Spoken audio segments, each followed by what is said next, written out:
music is a power and a magic as far as I'm concerned. I'm just really at this point learning, you know, it's really important to me, and it always has been, that whether I was playing jazz or whatever I was playing, it was really important to communicate that to the people who were listening. You know, when I take a solo, I take you on my journey through the solo. I take you up and down and up, and I build it, and I take you up there, and you're screaming at the top of the, you know, at the climax of the solo and out, and then we play the head again. I want to actually take you along with me on that, you know, and for you to understand that, and understand that this is coming out from, you know, it's improvisation. And when you look back, you know, a lot of the classical guys say, well, you know, I mean, I don't know about that. And I say, why don't you know about that? How do you think all the best composers, where did they get their melodies? Where did they get their music from? They were all great improvisers.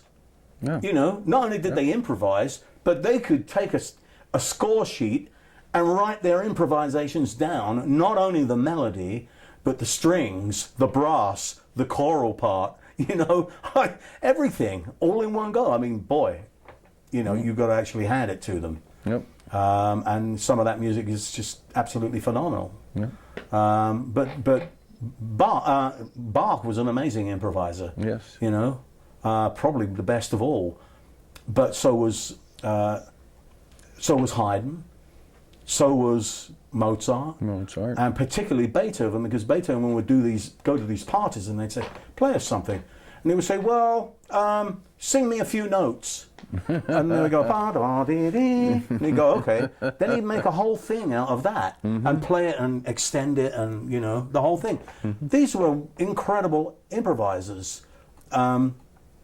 Jazz is really the same. It's full of incredible improvisers, you know.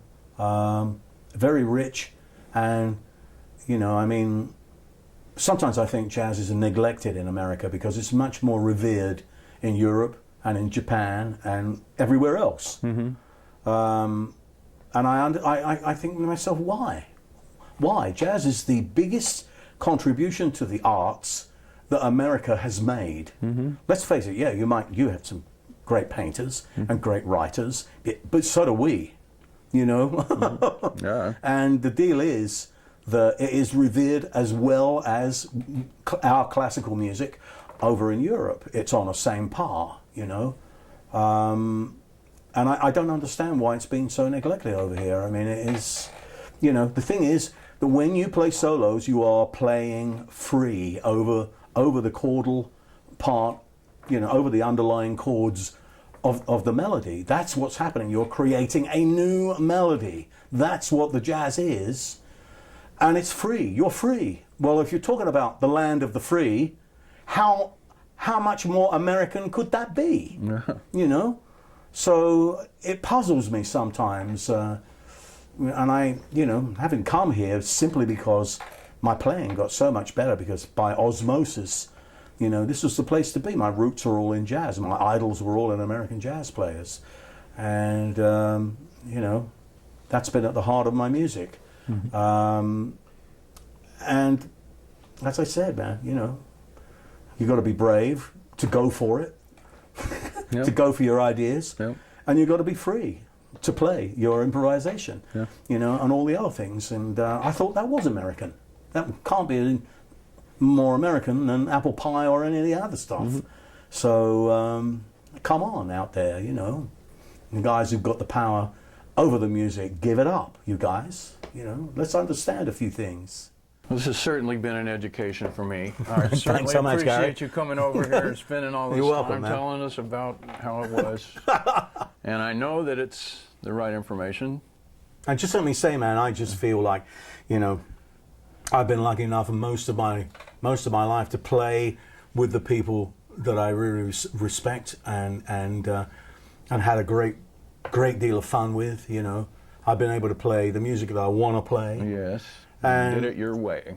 Yeah, and you know, this part of my career with my family in the band, Karma, my son, and Savannah, my daughter. is probably the happiest period of my life so far in the music business.